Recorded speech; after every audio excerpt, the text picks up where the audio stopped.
आपके जलसों में तो रौनक भी नहीं होती, लोग ज़्यादा होते हैं, रौनक नहीं होती, मौसीकी नहीं होती। और आजकल के जलसों में जो ट्रेंड है, आपका ताल्लुक़ जो है वो दीर से है, वहाँ पे फ़े और पे का बड़ा मसला है। तो आपसे हम जानना चाहेंगे कि दुनिया फ़ानी है या पानी है? मेरे हल्के में इलेक्शन हो रहा था, मुझे पहले ही बताया गया था कि आपके बारे में तय हुआ है कि आप इस बार असम्बली में नहीं होंगे। आपकी टोपी हमेशा तिरछी होती है, टेढ़ी पहनते हैं आप, इसकी वजह क्या है? एक काम भी नहीं कर सके, इसलिए तो अब उनका बयानिया महदूद हो गया है, एक कागज़ तक, एक ख़त तक। तो क्या कभी सोचा जमात इस्लामी ने कि इंतखाबी सियासत से हट के हमें दावत की तरफ सिर्फ आ जाना चाहिए? अपनी निशान और अपने झंडे के साथ इलेक्शन में हिस्सा लेंगे। यानी आम वोटर तो मेरा ख्याल है कि आपको वोट नहीं दे रहा, क्योंकि आप सेनेट में एक मेंबर, कौमी असम्बली में एक मेंबर, आपकी सूबाई असम्बली में यहाँ पे 3 मेंबरान हैं। एक जो तराना बड़ा पॉपुलर है, आपको भी बड़ा अच्छा लगता है, वो सिराजुल हक हमारा, सिराजुल हक हमारा, वो आपको अच्छा लगता है? वो जो असफंदियार साहब के साथ जिन लोगों का रब्ता था, कभी उन लोगों का आपके साथ नहीं रब्ता हुआ बराह रास्त? बिस्मिल्लाहिर्रहमानिर्रहीम, अस्सलाम वालेकुम नाज़रीन। आज मैं अलमरकज़ इस्लामी पेशावर में मौजूद हूँ। हम आज इंटरव्यू करने जा रहे हैं अमीर जमात इस्लामी पाकिस्तान जनाब सिराजुल हक साहब का। सिराजुल हक साहब का किरदार, उनकी शख्सियत से आप बखूबी वाकिफ़ हैं। पाकिस्तानी सियासत में उनका एक अहम मकाम है, अहम नाम है, और जमात इस्लामी की एक तारीख़ है। जमात इस्लामी की मौजूदा जो स्ट्रगल है, जो मौजूदा हालात में जद्दोजहद है, वो भी किसी से ढकी छुपी नहीं है। सिराज साहब, बहुत शुक्रिया, आपने हमें वक्त दिया। मैंने आपको आपकी नौजवानी में देखा था, बहुत कमज़ोर से थे, और आज भी माशाल्लाह उसी तरह की सेहत है आपकी। एक सवाल जो बहुत ज़्यादा आपसे हुआ भी है, उसका जवाब भी आपने बारहा दिया है। आपकी टोपी हमेशा तिरछी होती है, टेढ़ी पहनते हैं आप, इसकी वजह क्या है? बिस्मिल्लाहिर्रहमानिर्रहीम। आपने बहुत अजीब सवाल किया कि आपको मैंने नौजवानी में देखा था और आप बहुत कमज़ोर थे। तो नौजवानी में तो आदमी कमज़ोर नहीं होता है, अलबत्ता ये कह सकते हैं कि जैसे थे वैसे हैं। जी बिल्कुल, जिस्मानी तौर पर। शुक्रिया। माशाल्लाह, आपका एक कद है, एक वज़न है आपका। मेरी वालिदा ने बस ऐसे ही मेरे सर पे टोपी रखी, और उसके बाद मुझे ये आदत हो गई, और आज तक फिर वो रहलत भी कर गई। तो मैं जब भी टोपी रखता हूँ तो मेरी माँ मुझे याद आती है। और क्यों टेढ़ी क्यों रखी थी सर के ऊपर? बस उसका एक वाक़या था कि मेरे गांव का नाम काकस है, काकस। वहाँ बर्फ़ पड़ती थी और स्कूल हमसे ख़ासा फासले पर था, और हम सवेरे सवेरे जाते थे और फिर शाम तक वापस आते थे।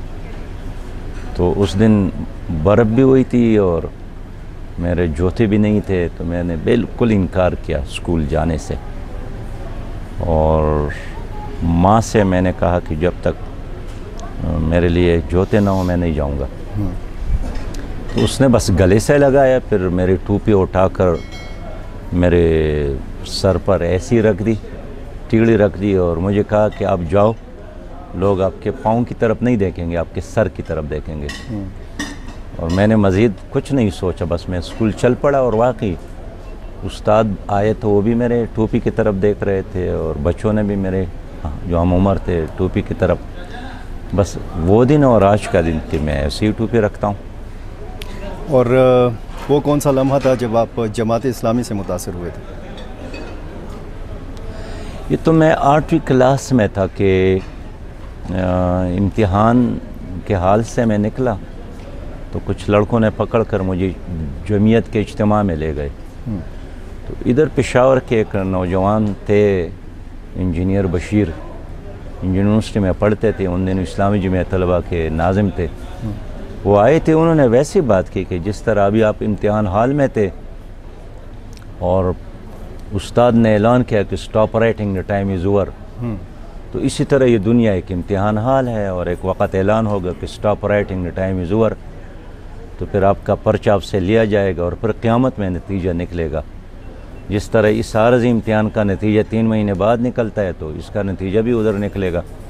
वो मेरा पहला दिन था, तो मैं मुतासिर तो हो गया, लेकिन बाकायदा बाज़ाबिता जो मैं शामिल हुआ तो ये कि मेरे वालिद साहब ने कुछ एल्डर्स को बुलाया और उनसे मशवरा किया कि अब ये लड़का जो है 8वीं क्लास में है, तो मैं उसको क्या बना लूँ, सऊदी अरब भेजूँ या कराची भेजूँ। कुछ लोगों ने कहा कि सऊदी अरब के लिए तैयार करो, कुछ ने कहा कि नहीं कराची भेजो, एक ने मशवरा दिया कि इसको मिस्त्री खाना में बैठा लो, इसलिए कि मिस्त्री बहुत कमाता है गाड़ियों की वर्कशॉप में। हाँ, वर्कशॉप में। तो मैं भी उस मजलिस में बैठा था, हर एक की बात को बहुत गौर से सुनता था। तो एक लम्हे में मैंने अपने आप को सऊदी अरब के एक सहरा में खजूरों के बाग में काम करता हुआ महसूस किया। दूसरे लम्हे में मैंने एक ट्रक के नीचे काम करते हुए अपने आप को महसूस किया। ऐसे में एक नौजवान है और उसने मेरे वालिद साहब से कहा कि हमारे हवाले कर ले और हम इसको पढ़ाएंगे। मेरे वालिद साहब को उसने कन्विंस किया और फिर उन्होंने मुझे स्वात भेजा 1 महीने के ट्यूशन सेंटर के लिए। अच्छा। तो वो 1 महीना जो था उनके साथ गुजारा स्वात में। बांडी नमा एक मुकाम है, वहाँ हम कपड़े खुद धोते थे, काम खुद करते थे, किचन भी खुद संभालते थे नंबर पर। बस वो 1 महीने में मैंने मौलाना मौदूदी को भी पढ़ा, इस्लामी में तलबा को भी समझा और मैं मुस्तकिल बाज़ाबिता उसमें शामिल हो गया। और फिर जब तालीमी दुनिया से फ़ारिग हो गया तो फिर जमात इस्लामी जो एक दीनी और पॉलिटिकल जमात है, फिर उसमें शामिल हो गया। यानी आपके जो वालिद ग्रामी हैं वो नहीं वाबस्ता थे किसी सियासी जमात से, या उनका कोई सियासी पस मंज़र नहीं वाबस्ता थे इस तरह। और यही वजह है कि वो मेरे मुस्तक़बिल के बारे में फ़िक्रमंद थे कि मैं क्या करूँ, इसको सऊदी अरब भेजूँ या किसी वर्कशॉप में बिठा दूँ, इसलिए कि वहाँ यही चीज़ें चलती थी। जो भी आदमी नौजवान होता है उसको सऊदी अरब वालिदैन भेजते हैं कि जाओ कमाओ, फिर उनके लिए शादी का इंतज़ाम, फिर उनके लिए घर का इंतज़ाम, और या यहाँ किसी वर्कशॉप में बैठता है, कोई काम शुरू करता है। अच्छा सर, आपने फरमाया कि दुनिया एक इम्तिहान है, जिस इम्तिहान से आप दो चार हुए, जो भारी ज़िम्मेदारियाँ आपके कांधों पे डाली जमात इस्लामी ने, क्या आपको लगता है कि आप उस इम्तिहान में पूरा उतरे हैं? नहीं, कभी भी ये एहसास नहीं होता है, बल्कि हर दिन हर रात यही सोचता हूँ कि जो ज़िम्मेदारी मेरे ऊपर डाली गई है, मैं जब रात को थक जाता हूँ तो थोड़ा सा रूहानी सुकून होता है, लेकिन जिस दिन मेरी थकावट ना हो तो फिर मुझे शदीद एहसास होता है कि शायद आज मैंने वक़्त ज़ाया किया। तो इसलिए अपनी ज़िम्मेदारी का हक़ कौन अदा कर सकता है, लेकिन जितना अल्लाह ने मौका दिया है, सलाहियत दिया है, तो उसका भरपूर इस्तेमाल करता हूँ। और किस चीज़ से ज़्यादा थकते हैं? तकरीरें करने से, सियासी मुलाकातें करने से? थकावट किस चीज़ से होती है ज़्यादा? देखिए, एक तो सफ़र होता है, इस तरह आज भी सुबह से हमने सफ़र शुरू किया है और कई मीटिंग्स अटेंड किए और अब भी आपके साथ बैठे हैं, लेकिन ज़्यादातर ये जो थकावट है ना, ये भी जिस्मानी थकावट जिस्मानी कम होती है, असल में ज़हनी थकावट है। तो मुल्क का माहौल ऐसा है कि हर दिन एक नया मुश्किल से हमारा मुल्क दो चार होता है और हालात बेहतरी के बजाय जब ख़राब आप महसूस करें, अगर आपके दिल में कोई एहसास नहीं है तो फिर तो आप इजी रहते हैं, लेकिन अगर कोई गरीब देखकर, कोई मज़लूम देखकर, कोई मुश्किल में देखकर आप महसूस करते हैं तो उस दर्द को भी आप अपना दर्द महसूस करें। तो ये जो ख़राब हालात आप देखते हैं, ये मुश्किल सूरत हाल आप देखते हैं, तो बाज़ औक़ात मायूसी भी होती है? मायूसी तो इसलिए नहीं होती है कि अगर आप रोज़ कुरान करीम की तिलावत करते हैं और आप तफसीर और तर्जुमा के साथ कुरान पढ़ते हैं, तो इस कायनात में कोई लम्हा ऐसा नहीं है जिसकी कोई पहली तस्वीर आपको नहीं मिलती है। इससे शदीद ख़राब हालत की तस्वीर आपको मिलेगी। तो इसलिए आदमी अगर तारीख़ से जुड़ जाए ना जी, तो तिलकल अय्याम नुदाविलुहा बैन अन्नास, अल्लाह ताला फरमाता है कि हम दिनों को पैर लेते हैं। तो हर शाम के बाद और रात के बाद फिर सुबह, हर सुबह के बाद दिन गुजरने के बाद फिर शाम। तो ये अल्लाह ताला का इस तरह एक सर्कल है, ये निज़ाम चला रहा है। लेकिन सही बात है, इंसान को तकलीफ़ होती है कि हम 22 करोड़ है और हम 74 सालों में ना अपनी जोग्राफिया को संभाल सकें, ना अपने नज़रिए को। और आज 74 साल बाद भी हमारे तालीमी इदारों में वही लॉर्ड मैकाले का निज़ाम तालीम है, हमारी अदालतों में वही इस्तेमारी दौर का तरीक़े हैं, हमारी हुकूमत में भी वही इस्तेमारी दौर के कल्चर है। तो कोई एक चीज़ भी ऐसी नहीं है जिसको देखकर इंसान खुश हो कि यार ये मैं बाहर जाऊंगा तो लोगों को बताऊंगा कि आओ हमारे मुल्क में मिलावट नहीं है, आपको खालिस दूध मिल सकता है, आपको खालिस दवाई मिल सकती है, हमारा लीडर एक नंबर है, वो करप्शन में इन्वॉल्व नहीं है, हमारे तालीमी इदारों में इंसाफ है, गरीब को भी अच्छा और बेहतर तालीम। तो क्या चीज़ हम पेश कर सकते हैं? तो एक गंदा निज़ाम है जिसमें 22 करोड़ आवाम इस दलदल में इस वक्त मुब्तला है। तो इस गंदे निज़ाम में फ़िक्री तरबियत की बहुत ज़रूरत है, कौम की, नौजवानों की ख़ासकर। इसमें आपको क्या लगता है कि कौन सा ऐसा तरीका अपनाया जाए कि फ़िक्री तरबियत भी हो और कौम भी सही सिमत, सही ट्रैक के ऊपर चलना शुरू करें? यानी अगर हम जमात इस्लामी के हवाले से बात करें, एक जद्दोजहद रही है, एक तारीख़ रही है, आपको क्या लगता है कि जमात इस्लामी का ग्राफ ऊपर जा रहा है या ग्राफ जो है ये मुतासर हुआ है? देखिए, पहला जो अहम काम है ना, वो तो किसी भी कौम या फ़र्द ख़ानदान के लिए वो तालीम है या तालीमी निज़ाम है। और अल्लाह ताला का भी जो पहली वही है वो भी यही है कि पढ़, इक़रा बिस्मि रब्बिकल्लज़ी खलक़, अपने नबी को हुक्म दिया है। तो हमारा निज़ाम तालीम इस वक्त बहुत कन्फ्यूज़ था। निज़ाम तालीम है तकरीबन 21 अक़साम का निज़ाम तालीम यहाँ पर है, 21 अक़साम का। और सबसे बड़ा जुल्म तो यही है कि गरीब के लिए कुछ और मालदारों के लिए कुछ। फिर जो दीनी तालीमी इदारे हैं तो उसको भी मसलकों की बुनियाद पर तकसीम किया है, यानी उम्मती नहीं बनता है, एक मसलक से वाबस्ता आदमी बनता है कि मेरा फलां मसलक से ताल्लुक़ है। तो 8-9 साल एक बच्चे को पढ़ाए जाते तो वो मसलक का आशिक़ बन जाता है, उम्मती बनने पर उसको कोई फ़ख्र नहीं होता है। इस तरह अगर आप सियासत की तरफ आएँ तो सच्ची बात यह है कि अगर आपके साथ करोड़ हा और अरब हा नहीं है तो ठीक है, आप सपोर्टर तो बन सकते हैं, लेकिन आप ख़ुद ईवान का हिस्सा नहीं बनते। इसलिए कि पार्टी लीडर आपको टिकट तब देगा जब आप उनको श्योरिटी दे दे कि मैं इतना करोड़ ख़र्च कर सकता हूँ। तो मैं इसलिए कहना चाहता हूँ कि इस दलदल से निकलने के लिए बुनियादी काम तो तालीम है एक। दूसरा ये कि हमारा मुस्तक़बिल भी वाबस्ता है नई नस्ल की तामीर से और उसकी तालीम से। तो वालिदैन का भी फ़र्ज़ बनता है कि अपने बच्चों को इब्तदाई से कुरान के साथ और मस्जिद के साथ वाबस्ता करें, इसलिए कि कुरान के बग़ैर और मस्जिद के कल्चर को अपनाए बग़ैर हम एक मुस्लिम सोसाइटी नहीं बना सकते हैं। तीसरी बात यह है कि किसी मुल्क की क़ियादत अगर करप्ट है, दीवाना है, पागल है, मुनाफिक है, दोरुखापन है उसमें, तो अन्नास वाला दीन मुलूकिहिम, तो जैसा बादशाह होता है, जैसा लीडर होता है वैसा ही। तो अगर आज करप्शन है हमारे माशरे में तो इसलिए कि लीडर करप्ट है। अब लोग कहते हैं कि भाई लोग दलील के बजाय गाली देते हैं, तो गाली इसलिए देते हैं कि लीडरों ने गालियाँ देना शुरू की। तो अगर आईजीपी ठीक हो जाए ना जी तो ट्रैफिक पुलिस भी ठीक होगा, अगर चीफ सेक्रेटरी अच्छा हो तो क्लर्क भी ठीक होगा, अगर वज़ीर आला ठीक हो ना जी तो आपका वज़ीर भी ठीक होगा। यहाँ लोग कहते हैं कि ऊपर के लोगों के साथ हिसाब किताब ही ना करें, और ये कानून, ये ट्रैफिक के इशारे पर इंतज़ार करना ये गरीब आदमी के लिए, रिक्शे वाले करेगा, रेड़े वाले करेगा, रिक्शे वाला।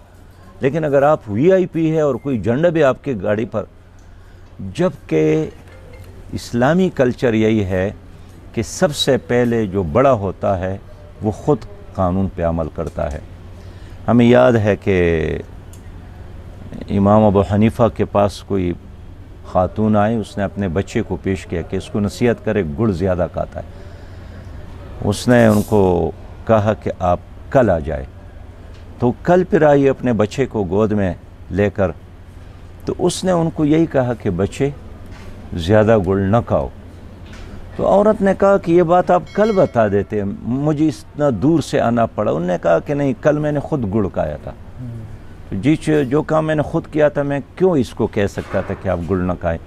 तो जितनी भी ख़राबियाँ हैं ना, माशरे की मिसाल मछली की तरह है। मछली दुम की तरफ से ख़राब नहीं होती, ये सर की तरफ से ख़राब होती है। तो यहाँ लीडरशिप चूँकि गलत है, इसलिए पूरा निज़ाम गलत ट्रैक पे जा रहा है। तो हम यही चाहते हैं कि माशरे की क़ियादत ऐसे लोगों के हाथों में आ जाएं जो ख़ुद भी ठीक हो। तब जहाँ तक आपकी बात है कि जमात इस्लामी के, अगर आप अल्हम्दुलिल्लाह जमात इस्लामी के बारे में दुश्मन भी कहता है कि दियानतदार लोग हैं, मुनज़्ज़म लोग हैं, खिदमत करने वाले लोग हैं, पानामा लीक्स में इनकी किसी लीडर का नाम नहीं है, पंडोरा पेपर में इनके किसी लीडर का नाम नहीं है, नेब के दफ्तर में इसी किसी लीडर का नाम नहीं है, कर्ज़ा लेने वालों में इनके किसी लीडर का नाम नहीं है। जब भी मुल्क पर कोई मुसीबत आती है, जमात इस्लामी सामने आती है।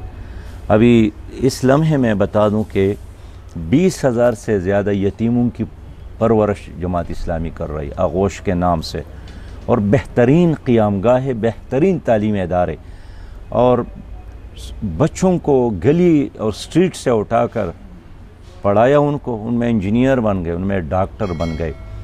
तो हम अल्लाह ताला का शुक्र भी अदा करते, फ़ख्र करते हैं। लेकिन अगर आपका मतलब है इलेक्शन, तो इलेक्शन आज़ाद नहीं है, पोलिंग स्टेशन आज़ाद नहीं है। ये तो आपको पता है कि पीपल पार्टी, मुस्लिम लीग, PTI इस मुल्क में बरसर इख्तिदार रही हैं और है भी। तो इनके लाने में जो इस्टेब्लिशमेंट है, उन्हें एक बड़ा किरदार अदा किया है। MMA को लाने में भी, MMA को तो मरकज़ में कोई हुकूमत मिली नहीं, और जो मिली तो यहाँ सूबे में हम थे, उधर परवेज़ मुशर्रफ थे, वो सारा अरसा लड़ाइयों में गुजरी। अगर जमात इस्लामी इस तरह किसी इनारों पर यकीन भी नहीं रखती है। मैं ये कहना चाहता हूँ कि नवाज़ शरीफ साहब को भी उनकी ढूली भी लाहौर से उठाकर ये लोग इस्लामाबाद लाए, लेकिन फिर जब उनके दांत निकल आए और दांत दिखाना शुरू किया तो फिर उनको संभाले नहीं सके। इसी तरह इमरान खान को भी चौक से उठाकर वहाँ ले गए। तो मैं इसलिए कहना चाहता हूँ कि यहाँ सियासत आज़ाद नहीं है, पैसे का ग़ुलाम है। अगर आपके पास पैसा है तो आप मेंबर बन सकते हैं।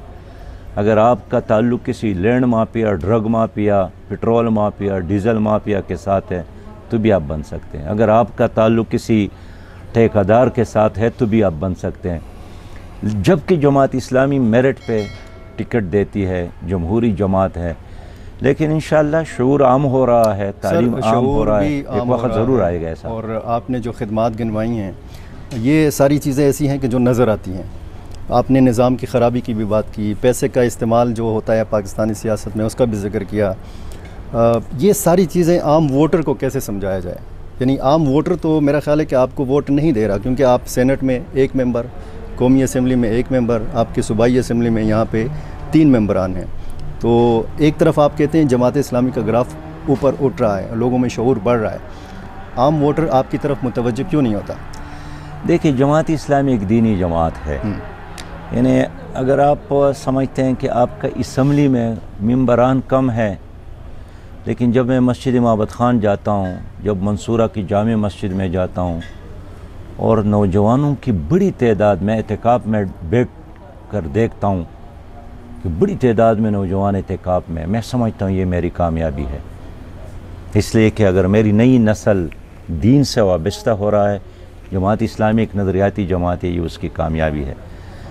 अगर एक आम मजलिस में मैं ये बात सुनता हूँ कि हाँ, इस्लाम का एक माशी निज़ाम है, इस्लाम का एक सियासी निज़ाम है, बल्कि इस्लाम एक मुकम्मल ज़िंदगी का एक लाहे अमल है, तो मैं समझता हूँ कि ये सैयद मौदूद रहमतुल्लाह अलैह की कामयाबी है कि आज से अरसा कबल वो यही समझाने के लिए आए थे कि इस्लाम ही एक मुकम्मल निज़ाम है, सिर्फ इबादत का निज़ाम नहीं है। और अब देखें पूरी दुनिया में इस वक्त जो इस्लामी तहरीकात में इजाफ़ा हो रहा है, अफ़गानिस्तान से लेकर तुर्की तक, सूडान कर मिस्र तक, तो जमात इस्लामी इस तरह के बैनुल-अक़वामी इस्लामी तहरीक का हिस्सा भी है। और अगर आज़ादाना इलेक्शन हो गया तो जमात इस्लामी सियासत में भी और जमहूरियत में भी कामयाब हो सकती है। मेरे हल्के में इलेक्शन हो रहा था, मुझे पहले ही बताया गया था कि आपके बारे में तय हुआ है कि आप इस बार असम्बली में नहीं होंगे। लेकिन चूंकि हमने तय किया था कि हम बाइकाट नहीं ये करेंगे। आपको किसने बताया था सर? ये सारे लोग कहते थे कि ये तय, मुझे खुद नहीं, वो जो लोग कहते थे वो मैं पहुंचे हुए आपसे लोग थे? बताता हूँ कि इलेक्शन के बाद हम इस्लामाबाद में बैठे थे, अस्पंदियार खान साहब भी थे, मौलाना फजल रहमान साहब भी थे, महमूद खान साहब भी थे, आफ्ताब अहमद खान शेरपाव साहब भी थे। तो मुझे अस्पंदियार खान साहब ने बताया कि सिराज आपके बारे में तो ये तय था कि 2 हलके हैं, तो एक हलका वो ले रहे थे और एक आपका छोड़ रहे थे। तो उसने कहा कि फिर मैंने इलेक्शन के दिन उनसे पूछा। किन से पूछा सर? जो उनके अच्छा, जो इदारों के अस्पंदियार, साथ उनका जी, ताल्लुक़ था कि वो क्या कर रहे हैं सिराज के। तो उन्होंने कहा कि बस हमारा हिसाब किताब ठीक नहीं हो रहा है।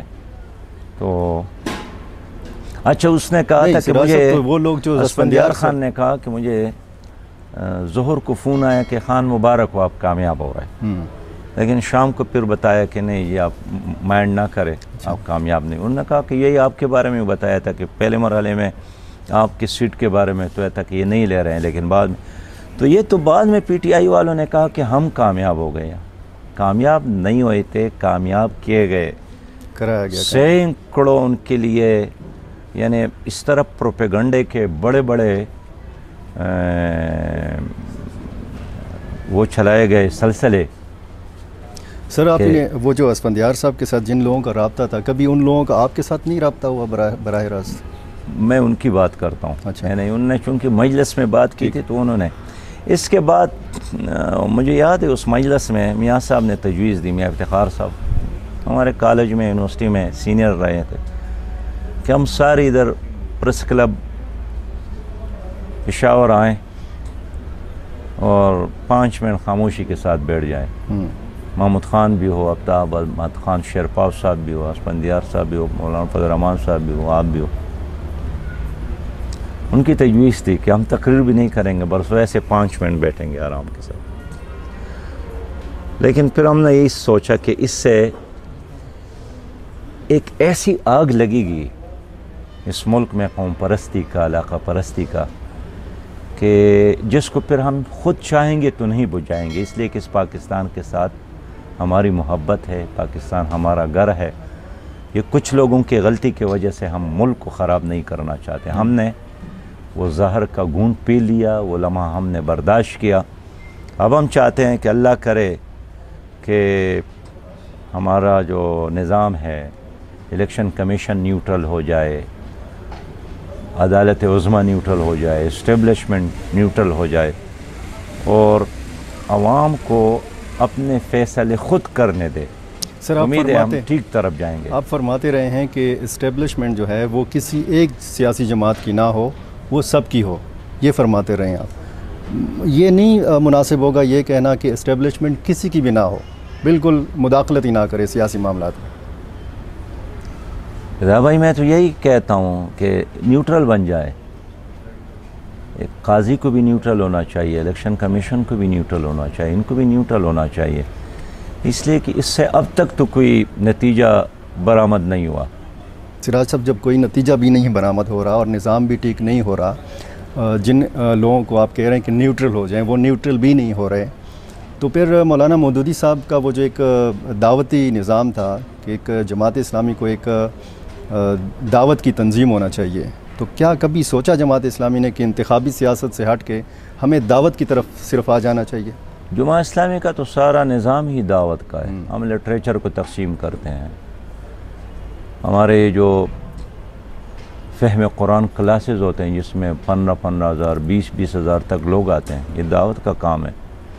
हमारे जो शब बेदारियाँ हैं, स्टडी सर्कल है और तरबियती कन्वेंशन है, शब बेदारियाँ हैं, ये सारा हमारा दावती निज़ाम है। लेकिन जब तक किसी कौम की सियासत ठीक ना हो, वो कौम ठीक नहीं हो सकती है। हम खैबर ला कॉलेज में पढ़ते थे, हमारे प्रोफेसर थे फ़कीर हुसैन साहब, तो उनके साथ हमारे क्लास फेलो गए थे इंडिया, तो हमारा एक प्यारा दोस्त भी उनके साथ गया था। तो वहाँ वो ताजमहल आगरा गए। ताजमहल आगरा में घूम फिर कर लड़कों ने प्रोफेसर साहब से पूछा कि सर ये यूँ लगता है कि जिस तरह ये खिड़कियाँ आज बनी हो, और आज कारपेंटर यहाँ से गया हूँ। ये क्या वजह है? हालांकि यहाँ तो सैकड़ों साल गुजर गए। तो उन्होंने बहुत ज़बरदस्त जवाब दिया। उन्होंने जवाब दिया था कि ये दरवाज़े, ये खिड़कियाँ और ये इमारत उस ज़माने में बनी है जब मुसलमान सियासी तौर पर गालिब थे। तो जब कोई कौम सियासी तौर पर गालिब आती है ना जी, तो उनकी जो लकड़ी है वो पोलाद से ज़्यादा मजबूत होती है। और हमारे मुल्क में जो हमारा लोहा है उसको भी कीड़ा लगता है, इसलिए कि ग़ुलामी में एक कौम का जो पोलाद है ना जो वो भी कमज़ोर होता है। मौलाना मौदूदी रहमतुल्लाह अलैह का तो सारा फ़लसफ़ा यही है कि जब तक एक कौम, एक दीन, एक मज़हब सियासी तौर पर गालिब ना हो तो वो कभी कामयाब नहीं हो सकता है। लोगों का इख्तिलाफ भी मौलाना मौदूदी के साथ इस वजह से है कि उसने एक सियासी इस्लाम का नक्शा पेश किया। लेकिन मौलाना ने बताया कि एक तक़वा वो है जो इनफरादी तक़वा है, जैसा आप झूठ नहीं बोलेंगे, जैसा कि आप नशा ना करें, जैसा कि आप ज़िक्र व अस्कार करें, तिलावत करें, तहज्जुद पढ़े, ये आपका इनफरादी तक़वा है। लेकिन मौलाना ने फरमाया कि इससे ज़्यादा अहम चीज़ इज्तिमाई तक़वा है कि आपकी मईशत इस्लामी हो, आपकी सियासत इस्लामी हो, आपकी तालीम इस्लामी हो, आपकी हुकूमत इस्लामी हो, आपकी रियासत की जो मंज़ल है वो इस्लामी हो, आपकी अदालत इस्लामी हो। अगर आपकी अदालत और आपकी तालीम और आपकी सियासत इस्लामी नहीं है तो ये तक़वा अधूरा तक़वा है, यह नामुकम्मल तक़वा है। तो इसलिए जमात इस्लामी का सारा तस्वुर यही है कि दावत का काम भी करना है, तरबियत का काम भी करना है, फ़र्द के अखलाक की तामीर, किरदार की तामीर, मामलात की तामीर। लेकिन इसके साथ इंतखाबात में इसलिए हम हिस्सा लेते हैं कि अगर हम ईवानों में न जाए तो वहाँ हक़ कौन बयान करेगा, सच कौन बयान करेगा। और अगर इख्तियारात मिल जाए आपको तो आप उसका सही इस्तेमाल करेंगे। हमें यहाँ अल्लाह ताला ने मौका दिया था मुत्तहिदा मजलिस अमल की हुकूमत में, तो हमने डिलीवर किया। आपकी ये गर्ल्स मेडिकल कॉलेज हमने बनाया, हालांकि लड़कियों के लिए पहले तो नहीं था। ख़वातीन यूनिवर्सिटी हमने बनाई, पहले तो नहीं थी। अगर आप हिलारिच में जाएँ और ये बड़े बड़े जो प्रोजेक्ट है ये उस ज़माने के हैं। आप अगर हैदराबाद में जाए, ये किडनी बड़ा सेंटर, ये उस ज़माने के हैं। तो आपके ये जो गैस निकल आया है, मैं अल्लाह का शुक्र अदा करता हूँ कि सबसे पहले 8 कुएँ गैस के क्वार्ट में हमारी उस ज़माने में निकले थे। हमें पहली जो रॉयल्टी मिली थी ना जी वो 50 करोड़ रुपया थी, अब ज़्यादा हो गया है। हमने ये जो मलाकंड 3 का मंसूबा है ये हमने बनाया था, इसका 7 बिलियन का एस्टिमेट था, ये हमने 6 बिलियन में मुकम्मल किया।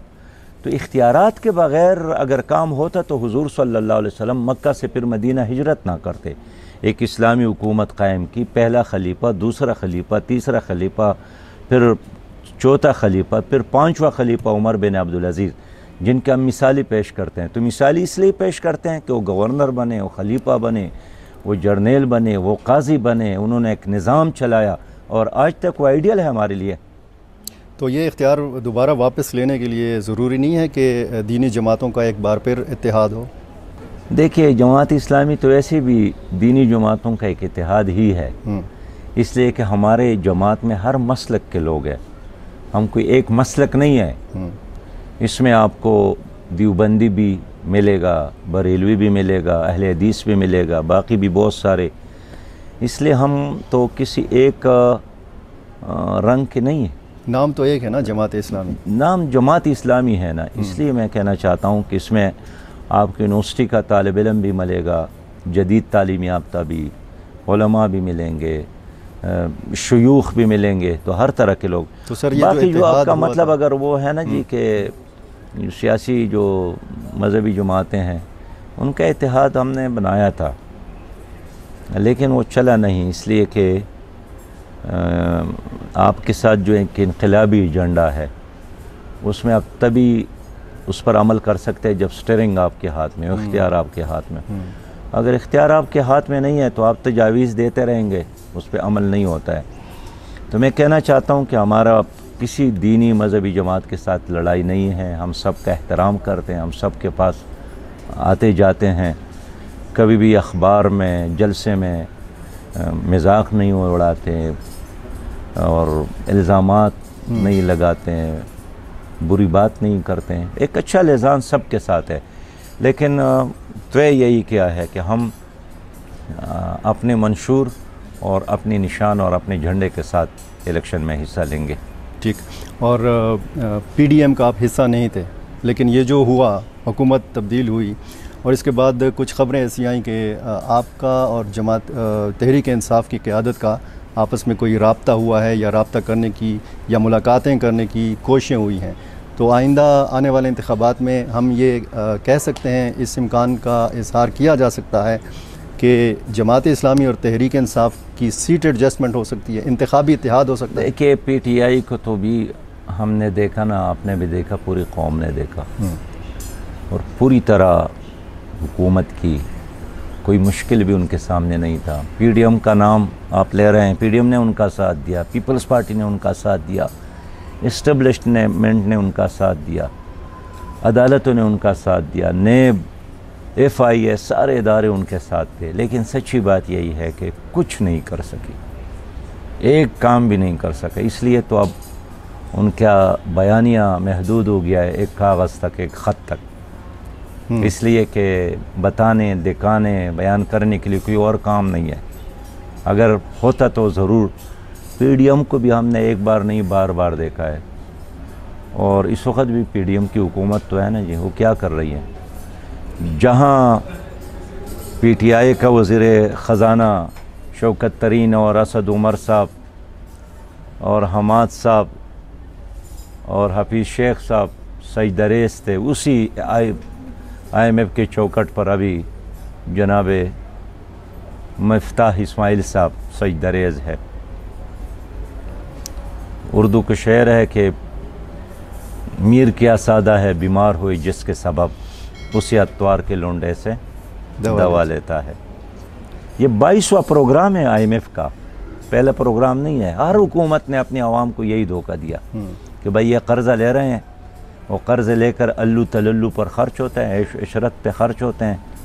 अब जो कहानियाँ सामने आ रही है, इसलिए जमात इस्लामी एक हकीकी इनक़िलाबी जमात है और हम चाहते हैं कि हमारा इत्तेहाद हो अवाम के साथ, अवाम हमारा साथ दे, यूथ हमारा साथ दे, बहनें हमारा साथ दे, ताकि हम पाकिस्तान को एक हकीकी मानों में इस्लामी खुशहाल पाकिस्तान बना सकें।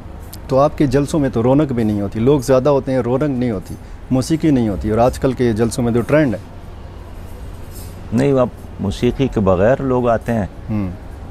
आपको याद होगा जब इन कॉलेजेस में इलेक्शन होते थे यूनिवर्सिटियों में, तो हमारे नारों के साथ लोग आते थे। इनक़िलाब का नारा, रहबर व रहनुमा मुस्तफ़ा मुस्तफ़ा का नारा, इसमें इतना थ्रिल है कि ये थ्रिल मौसीकी की उससे ज़्यादा है। ये झूठ है कि मौसीकी जो है ना, ये रूह के ग़ज़ा है। रूह के ग़ज़ा असल में अल्लाह की याद है, कुरान करीम है, उसमें जो मज़ा है वो किसी और चीज़ में नहीं है। तो जमात इस्लामी के जलसों में तो आजकल एक जो तराना बड़ा पॉपुलर है, आपको भी बड़ा अच्छा लगता है, वो सिराजुल हक हमारा, सिराजुल हक हमारा, वो आपको अच्छा लगता है? असल में सिराजुल हक किसी फ़र्द का नाम नहीं है, उसका मतलब यह है कि जमात इस्लामी हमारा है। अमीर का तो कोई नाम होता है ना जी, बाकी तो असल में यही पैगाम देते हैं कि जमात इस्लामी हमारा है। इतना सर आप पाकिस्तान में फिरते हैं माशाल्लाह, और जहाँ भी खैबर पख्तूनख्वा से बाहर आप जाते हैं, आपको ज़्यादातर उर्दू में बात करना पड़ती है। ऐसा ही है, आपका ताल्लुक़ जो है वो दीर से है, वहाँ पे फ़े और पे का बड़ा मसला है। तो आपसे हम जानना चाहेंगे कि दुनिया फ़ानी है या पानी है? नहीं, पानी जो है ना वो तो आप पीते हैं और पानी जो है उसमें इंसान ख़त्म हो जाता है। ठीक है। देखिए ये जो उर्दू है ना, एक है उर्दू दिल्ली, एक है लखनऊ का। लेकिन अगर आपने उर्दू को कौमी ज़बान बनाना है तो दीर का अपना उर्दू हो, स्वात का अपना उर्दू हो, पेशावर का अपना उर्दू हो, कराची का अपना उर्दू हो, और लहजों में मिठास है, लाहौर का अपना उर्दू। अगर आपने इसका जो कालब है वो इतना तंग बनाया कि नहीं जो उर्दू है वो वही है जो बाबा अब्दुल हक बोलते थे, नहीं, फिर ये उर्दू नहीं चलेगा। ये तभी बैनुल अक़वामी ज़ुबान और एक कौमी ज़ुबान के तौर पर काबिल कबूल होगा जब उसमें पश्तो भी शामिल हो, सराइकी भी शामिल हो, गुजरी भी शामिल हो, पंजाबी भी शामिल हो, सिंधी भी शामिल हो, बलूची भी शामिल हो, तब ये उर्दू पाकिस्तानी ज़ुबान बनेगी। अब ये आप उर्दू के साथ साजिश कर रहे हैं या मुदाखलत कर रहे हैं उर्दू में? मैं उर्दू के ख़िलाफ़ साजिश नहीं कर रहा हूँ। मैं चाहता हूँ कि आपको याद होगा जब यहाँ MMA की हुकूमत थी तो हमने उर्दू को सरकारी ज़ुबान बनाया था। यहाँ सारा फ़ाइल वर्क जो है वो उर्दू में था। जब मैं सेनेट में गया तो मैंने करारदाद पेश किया था जो मुत्तफ़िक़ा तौर पर मंजूर भी हुई कि जो CSS के एग्ज़ाम है वो उर्दू में हो। उसका फ़ायदा यही होगा कि 31 लाख से ज़्यादा तलबा दीनी मदारिस में पढ़ते हैं, वो भी कमिश्नर बन सकते हैं, वो भी डिप्टी कमिश्नर बन सकते हैं, वो भी सिविल सर्विस के इम्तिहान में शामिल हो सकते हैं। लेकिन मुझे अफसोस है कि उस पर अमल नहीं हुआ। अल्लाह ताला ने हमें मौका दिया तो हम उर्दू को सरकारी ज़ुबान बनाएंगे। कौमी ज़बान तो है भी, लेकिन बराए नाम इसको जब तक सरकारी ज़ुबान ना बना ले। अब देखें ना, अदालत ने भी फ़ैसला दिया है ना कि उर्दू ज़ुबान को अपनाया जाए, लेकिन उसके अपने फ़ैसले भी अंग्रेज़ी में होते हैं। और ये फ़ैसला भी अंग्रेज़ी में हुआ। और ये फ़ैसला भी अंग्रेज़ी में हुआ। तो मैं इसलिए समझता हूँ कि हमारी रियासत और हमारी हुकूमत बाइख्तियार लोग उर्दू का मजाक उड़ाते हैं, इसलिए कि ज़हनन ग़ुलाम लोग हैं, ग़ुलाम इब्न ग़ुलाम लोग हैं। एक आज़ाद कौम के लिए अपनी ज़ुबान होनी चाहिए। बहुत शुक्रिया सर।